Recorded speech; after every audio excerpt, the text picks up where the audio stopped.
Allume la lumière du bureau. Bolode d'épisode 3. Oh non, la même scène atroce que j'ai vue au cabaret. Le roi Bolode est décapité, le corps est coupé en deux dans le sens de la longueur et forme un V. La croix à l'envers dans une mare de sang, et je retrouve un petit crucifix dans sa poche avec les initiales LG. Évidemment, je porte toujours des gants, sinon je ne pourrais pas toucher cet objet machiavélique. Mon bon roi Bolode. Mon vieux pépère. Mon phare dans la nuit, mon pied de brocoli, mon soleil de minuit, mon bon roi salsifie. Le roi est mort, vive le roi. Adieu l'ami. Adieu mon écureuil des Carpates. Adieu mon rossignol sociopathe. Adieu mon petit bouquetin à quatre pattes. Bon, fini de s'apitoyer, il est mort. Du coup, ça ne peut pas être Lucien Gogol, le vendeur de crucifix, vu que je viens de voir une ombre s'enfuir par la fenêtre. Ça fait 9 jours de suite. 9 victimes, 9 aristocrates. 9. À l'envers, ça fait 6, symbole du diable. Y aura-t-il d'autres victimes? La fin d'une série? Mais le meurtre d'Archibald ne colle toujours pas. Et puis cela ne peut pas être pour l'argent car il y a une grosse somme sur le bureau du roi Bolode.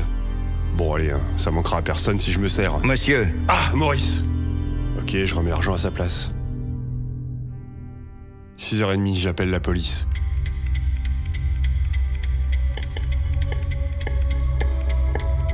« 6h45, la police débarque. Bonjour commissaire Pichard. Bonjour baron. C'est moi ou il y a une odeur de vomi? Je venais rendre visite au directeur du Louvre et j'ai trouvé la scène de crime telle quelle. Et j'ai aperçu une ombre s'enfuir par la fenêtre. Ah, le meurtrier présumé a été décapité pour rien. Ah ouais, pas de bol, c'est ballot. Il avait avoué, non? On a un peu forcé ses aveux à la matraque. Bravo la police. Bon, il faut que je rentre rapidement chez moi, il va bientôt faire jour. Bisous. Oui, à plus tard.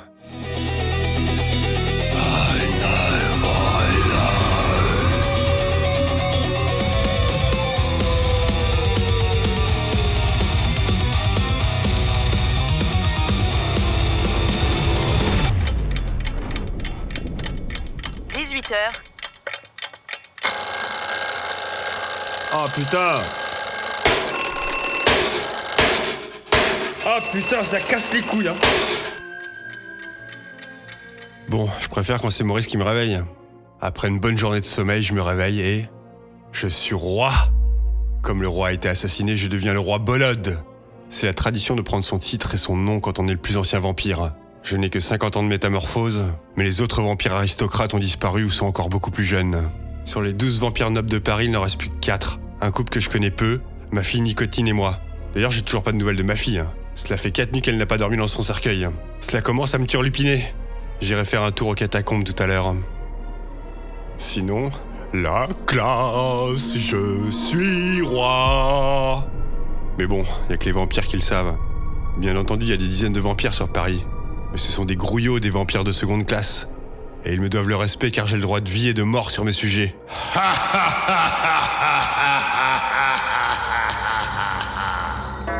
Oula, 18h45, je suis en retard. Au lieu de faire le malin, là. L'enterrement d'Archibald a lieu à 19h au Père Lachaise. Maurice est parti avant pour les préparatifs de la cérémonie. Allez hop, faut que je me bouge. Un verre de sang de chèvre avec du bourbon. Allez hop, en voiture et c'est parti, je me brosserai les dents plus tard.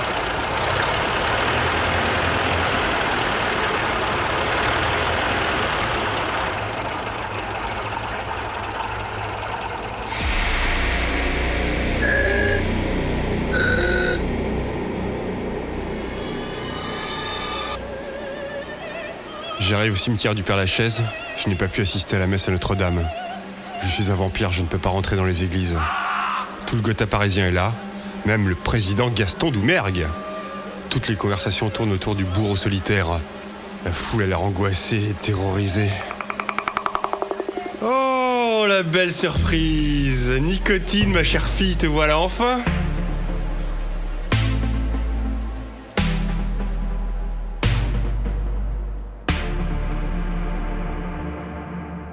Non mais Nicotine, t'as vu ta tête? On dirait un cendrier. Pas un cendrier tout neuf, Un cendrier de fin de soirée. On dirait que t'as plongé la tête dedans, que t'as pris les mégots, que t'en as fait des chewing-gums. T'es un peu sotte? J'en avais des chewing-gums. En plus, t'as un mégot dans le nez. Comment t'as fait pour te mettre un mégot dans le nez? Y en a d'autres qui sont coincés? Faut que je te emmène aux urgences comme les enfants? T'as raison, je suis peut-être trop classique. Un peu trop conventionnel. Un père trop classique, mon cul, ouais. T'as raison, je manque peut-être un peu de folie. Un peu de folie? Folie. Mais moi, je mets pas la tête dans les cendriers. Je mets pas la tête dans les cendriers. Je mets pas la tête dans les cendriers. Je mets pas la tête dans les cendriers. Bon, t'as compris, Nicotine? Papa, je t'emmerde. J'ai 20 ans, je suis plus un bébé. Oh! En plus, je sais pas si t'es au courant, mais maintenant, je suis roi. Roi des cons. Le roi des crétins. Bon, vous allez pas vous y mettre tous les deux, hein. C'est l'enterrement d'Archibald, on va essayer de passer un bon moment en famille. Lui, au moins, il était pas con comme toi. Ah, les joies de la paternité de vampire. Bon, ma fille, je sais pas si t'as lu des informations, mais c'est dangereux pour les aristocrates en ce moment. Le bourreau solitaire rôde. Ça serait bien que tu restes caché le temps qu'on découvre l'assassin. Je m'en fous, en plus, tu pues le vomi. Je n'ai pas eu le temps de me changer depuis hier.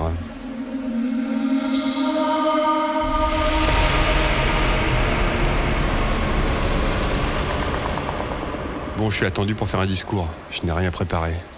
La dernière fois, ça s'était pas bien passé. Je vais improviser. Je vais leur faire un tour de magie. Archibald est là, Archibald est plus là. Bof, pas terrible. Bon, j'improvise.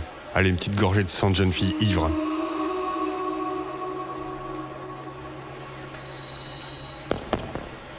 Ah putain, micro de merde. Allez,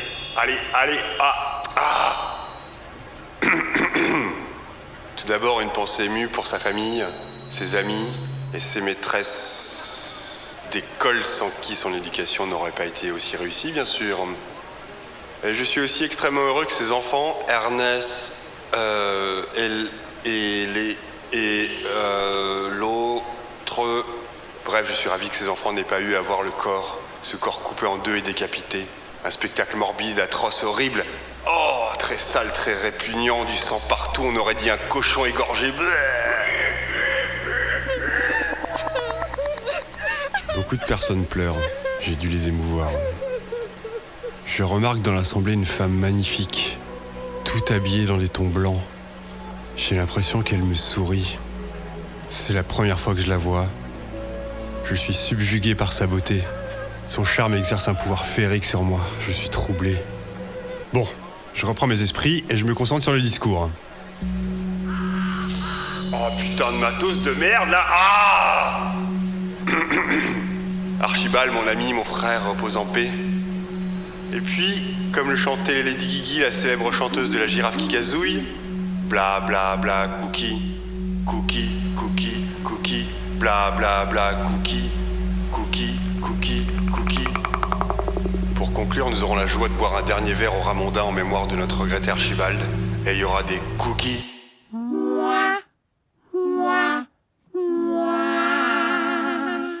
Le Ramondin était fermé durant l'enterrement, afin que les salariés puissent assister à la cérémonie. Allez tout le monde, il est 20h, rendez-vous au Ramondin à 21h. Le Ramondin vous proposera des verres gras... Ah, j'ai du mal à dire. Des verres gras... Le Ramondin vous proposera des verres gras... des verres gratuits, voilà. C'est quand même dur à dire.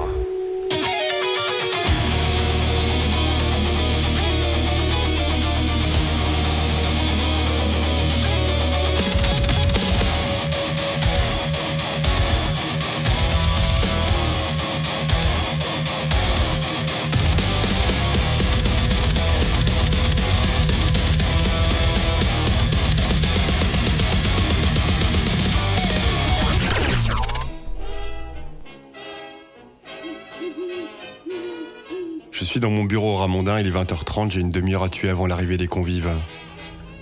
Faut que je vous raconte ma métamorphose en vampire. Il faut savoir que chez les vampires, quand on croque une personne, soit on lui prend un peu de sang et on la laisse en vie, avec comme 2 petites piqûres de moustiques dans le cou, soit on vide la personne de son sang et on la tue, soit c'est plus rare, on la transforme en vampire. Mais on modère cette option pour éviter la surpopulation et garder un pouvoir diabolique sur les humains. Et puis on réserve cela pour les êtres d'exception comme moi. Maurice, quelque chose à ajouter ? Non, monsieur. Je me délecte de votre spectacle. Vous allez vous rendre ridicule, comme à votre habitude. Bon, j'ai encore raté une occasion de me taire. Revenons-en à ma transformation. C'était en 1875. J'habitais Veracruz au Mexique, avec mes amis Subi, Lady Carabine et Eddie la Charogne. Nous étions toujours en exil forcé. Tout l'argent du casse avait presque été dilapidé. Donc nous avions monté une petite société de pompes funèbres de luxe qui s'appelait la Pata Negra, la rose noire. On commençait à avoir une certaine notoriété dans le milieu, et les affaires marchaient plutôt bien. Plus 15% de chiffre d'affaires chaque année par rapport à RGFK, une marge de 27% sur les 3 QBM et 3% sur les PMRT indice 07, autant vous dire une belle petite affaire florissante. Sans parler de 10% de réduction d'impôts, le cash flow dans les îles Caïmans et 9% d'actions import-export sur le marché extérieur brut interne.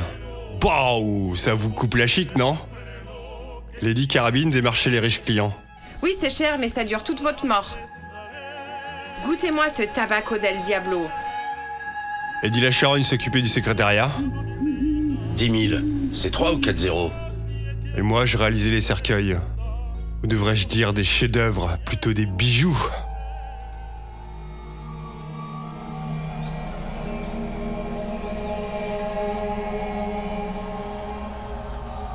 J'étais en déplacement au Guatemala avec ma jument Peste pour acheter une essence de bois très rare que nous avait commandé une veuve pour son mari. Le bois de tigre, le Phoeus cerceus. Le bois de Phoeus cerceus aurait des vertus relaxantes. J'ai envie de dire, moi je le trouvais plutôt relax le défunt mari. Il a pas l'air trop tendu, hein. Mais bon, le client est roi. Après quelques jours de recherche et d'errement dans la jungle, nous avions atterri chez un couple de riches propriétaires terriens espagnols qui pouvaient fournir de grosses quantités d'essence de bois rare. Un couple de prime abord sympathique et accueillant, les Dom Papa, Diego et Maria Dom Papa, qui ne vivaient que la nuit, à l'espagnol. Cela faisait 3 jours que je passais chez les Dom Papa à visiter leurs terres et à tester diverses essences de bois pour des cercueils. Pour réduire les coûts d'achat du bois, je leur avais confectionné un cercueil double. Magnifique. Leurs employés avaient l'air fidèles mais terrorisés. Mais je n'avais pas le droit de leur parler. En même temps, cela m'arrangeait, parler au sous-fifre. J'ai toujours été un peu snob. Je trouvais Peste inquiète. Mais bon, c'est une femelle. Elle a trouille de tout. Bah oui, ma pépeste. Oh, bah oui, ils sont gentils les Dom Papa. Tu veux une papaye? Une papaye? Bah oui, c'est bon les papayes. Les Dom Papaye.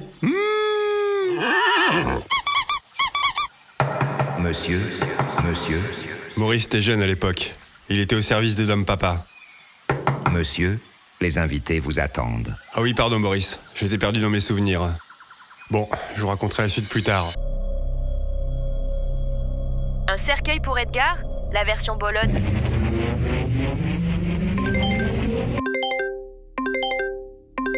Monsieur.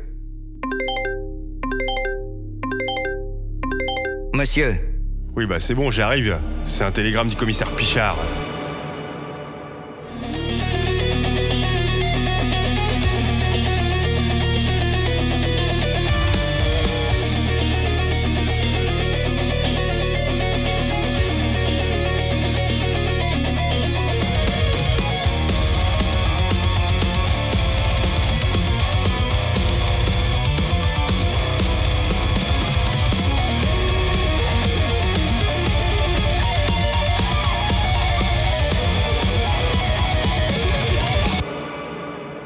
Bêtisier. C'est qui le meilleur? C'est Frédoudou. Encore plus fort? Qui c'est le meilleur? C'est Frédoudou. Encore une fois? C'est Frédoudou. Bravo! C'est vrai que c'est rigole comme une dinde. C'est horrible. Bon, on se concentre là. Oh! On se concentre un peu là. Oh! Allez, la pression. C'est une voix normale. Une voix normale. Oui, c'est cher, mais ça dure toute... Vas-y, c'est pas grave. Oui, c'est cher, mais ça dure toute votre mort. Oui, c'est cher, mais ça dure toute votre mort. Encore une fois. Oui, c'est cher, mais... Ouais, non, mais c'est dur à dire. Non, mais c'est dur à dire. Attends. C'est-à-dire toute votre mort, c'est un peu chaud à dire. Oui, c'est cher, mais ça dure toute votre mort. plus fort ou... Comme tu vas-y, comme tu le sens. C'est toi l'actrice. Ok. Allez, allez, c'est laisse parti. parler ton talent. Wouh